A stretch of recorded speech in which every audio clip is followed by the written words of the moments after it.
Masmavi Üç Mutfakta'ya hoş geldiniz. Sevgili arkadaşlarım, son zamanların trend tarifi diyebilirim. Sarımsaklı ekmek tarifim var bugün. Bir lezzet bombası. Hemen başlıyorum. İyi seyirler dilerim. Hamurumuz için gerekli malzemeler: 1 su bardağı ılık süt, yarım su bardağı su. Hatta ben 1 su bardağı sütü dolaptan alıyorum. Yarım su bardağı suyu da kettle'da biraz sıcak yapıp ekliyorum. Hemen ikisi birden ılık oluyor.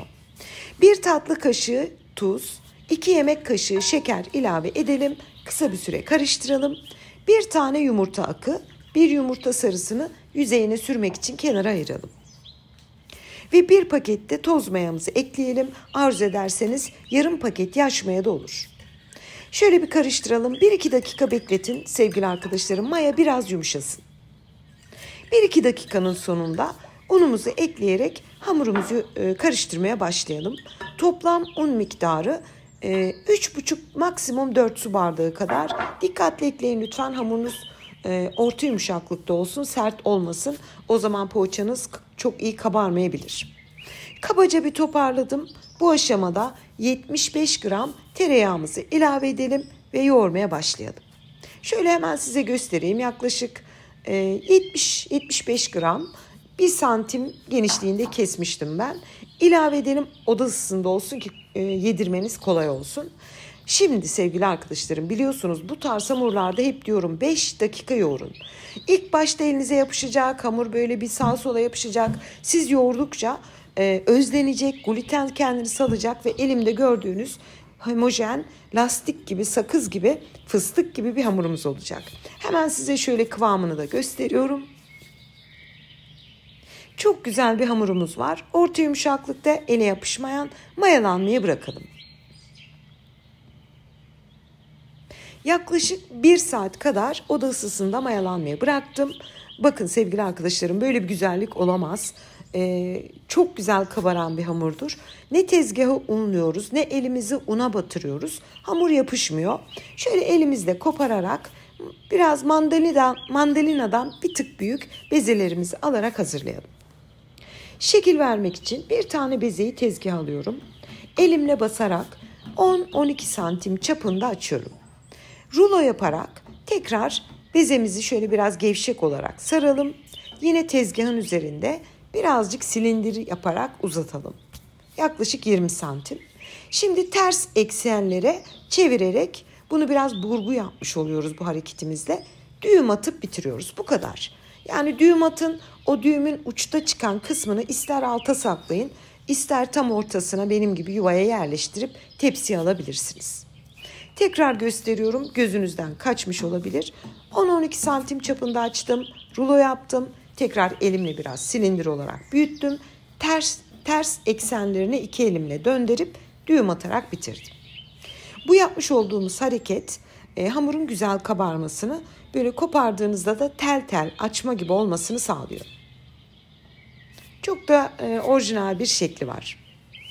Bütün bezelerimizi hazırladık. Şimdi poğaçalarımızı tepsi mayası için yaklaşık 25-30 dakika üzerine bir mutfak havlusu örterek dinlendirelim. 30 dakikayı geçirmeyin, 25-30 dakika yeterli. Hamurumuz dinlenirken biz sosunu hazırlayalım, iç sosunu. İç sosu için şöyle 5-6 tane irice sarımsak, küçükse 10 tane kullanın. 1 tatlı kaşığı tereyağı tencereye alıyorum. Sarımsakları da ince ince kıyıyorum. Hani benim kullandığım sarımsaklar çok büyüktü, doğradım. Elinizdekiler küçükse ortadan 2'ye bölmeniz de yeterli olur. Şimdi ocağa gidelim, iyice kızartalım. Önce böyle hafif köpürmeye başlıyor. Sonra sarımsakların iyice kızarsın. Yani burada bizim istediğimiz pişmiş bir sarımsak istiyoruz. Dolayısıyla böyle kızarmış tereyağın içerisinde nefis duruyor. Çok da mis gibi kokuyor mutfak zaten. Bu şekilde iyice kızarttıktan sonra kenara alalım. Bir çatalla basarak ezelim. Blender tavsiye etmiyorum. Malzemeniz çok az. Blenderın bıçağında yapışır kalır hepsi. Böyle bir çatalın ters tarafıyla veya bir rende kullanarak ufaltmanız yeterli. Hazırlamış olduğumuz tereyağlı sarımsaklarımızı bir kaseye alalım ve içerisine de 300 gram labne peynir ekleyelim. Almanya'daki, yurt dışındaki arkadaşlarım Frischkäse ekleyin. Kahvaltılık sürme peynir olur, krem peynir olur. Hangi ürünü seviyorsanız onu ekleyebilirsiniz. Güzelce karıştırıyorum. Bütün sarımsaklı tereyağı peynire iyice geçsin. Şu anda iç sosumuz hazır. Şöyle gösteriyorum size. Hatta bunu böyle kahvaltıya bile servis edebilirsiniz. Ekmeğinizi batırıp yiyin. Üzerini kapattım. Buzdolabına alıyorum. Poğaçalarımızın tam dış yüzeyine bulamak için bir tutam maydanozumuz var. Onu yine ben manuel bir el blenderında ufaltıyorum. Tabii ki tahtada da doğrayabilirsiniz. Elektrikli tavsiye etmem. Ufak ufak kıydık. Bir kaseye dökelim. Kenarda eritmiş olduğumuz bir tatlı kaşığı tereyağı üzerine gezdiriyoruz. Bu da ekmeklerimizin dış yüzeyinin orijinal halini verecek ve ayrıyetten lezzet katacak sosu. Bir diş sarımsağı da içine rendeleyelim ve iyice karıştıralım. Ben tereyağı kullandım sevgili arkadaşlarım ama tabii ki arzu ederseniz zeytinyağı da kullanabilirsiniz. Dış yüzeyinin sosu da hazır. Ve poğaçalarımızın yüzeyine sürmek için bir tane yumurta sarımız vardı. Onu bir yemek kaşığı süt ile açıp hazırlayalım. Ve tepsi mayasından sonra güzellikleri görüyorsunuz. Uzaya çıkacaklarmış, son dakika tutmuşum. Böyle mis gibi kabarsın. Kabardıktan sonra çok fazla kabarığını söndürmeden, yani ufak ufak dokunarak yumurta sarısını üzerine sürelim. Ve poğaçalarımız fırına gitmek için hazır. Önceden ısınmış alt üst ayar 190 derece fırında 30-35 dakika pişmeye gönderdim. Ben tam 35 dakika pişirdim. Alt üst ayarda fan kullanmadım. Bakın sevgili arkadaşlarım, bir kat daha kabardı. Nar gibi kızardı. Her bir poğaça yani 20-30 gram diyebilirim. Hatta burada tel tel onu da yakın çekim göstermek istedim. Nasıl ayrıldığını görmeniz için. Ve poğaçalarımızı tamamen soğumaya bıraktık. Yani bu tarifte ılıkken çalışamayız. Bırakın tamamen soğusun. Ben size önce iç dokusunu hiç malzeme eklemeden bir göstermek istiyorum. Ben bu tarifi bugün son zamanların o kuyrukların olduğu meşhur sarımsaklı ekmeğini yaptım. Tabii ki siz buna peynir ekleyip poğaça da yapabilirsiniz. Ama ben bugünkü tarifime sadık kalacağım. Sadece iç harcını sürmeden şöyle bir yumuşaklığını, iç dokusunu nasıl tel tel ayrılıyor onu size göstermek istiyorum. Bu arada vaktim kalırsa biraz sonra bir püf noktası daha anlatacağım poğaça ile ilgili. Onu da biraz sonra videomun ilerleyen kısmında ekleyeceğim. İç dokusu da böyle şahane. Şimdi sevgili arkadaşlarım tarifimize devam edelim. Biliyorsunuz hazırlamıştık sarımsaklı tereyağlı labne peynirli bir iç harcı.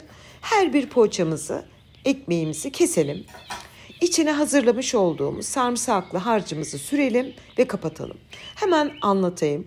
Bu tarifin neden bu kadar trend olmasının sebebi, şimdi bu içine labneli harcı sürüyoruz ya, o sarımsaklı tereyağlı. Bu zaten muazzam bir lezzet. Ama içine sürüp kapatıyoruz. Bu esnada bu labnenin kendine has bilirsiniz bir suyu vardır. Poğaça onu emiyor. Üzerine bir de tereyağlı maydanozlu sarımsaklı sos buluyoruz. Ne oluyor biliyor musunuz? Bir çift lezzet bombası oluyor. Yani yerken de böyle pamuk gibi yaş pastanın tuzlusunu düşünün.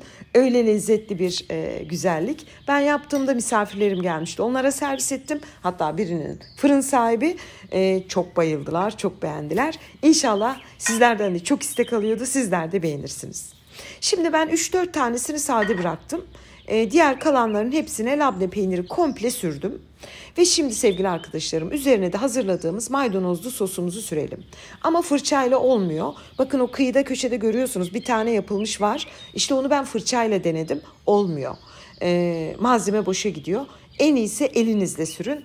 Böyle her tarafına bu sarımsaklı maydanozlu tereyağlı karışımı komple sürelim ve sarımsaklı ekmeğimizin o kendine has meşhur görüntüsünü elde edelim. Ben de bütün hazırladığım yani 3 tanesini sanırım sade bıraktım. Diğerlerin hepsine bolca sosunu sürüp servis tabağına alıyorum. Ve sevgili arkadaşlarım Instagram'dan istek yağmuruna tuttuğunuz bugün sarımsaklı ekmek tarifini sunmaktan çok mutluyum. Size şöyle sunum için hazırladım. Detaylı bir şekilde gösteriyorum ve büyük bir zevkle doku testine geçiyorum.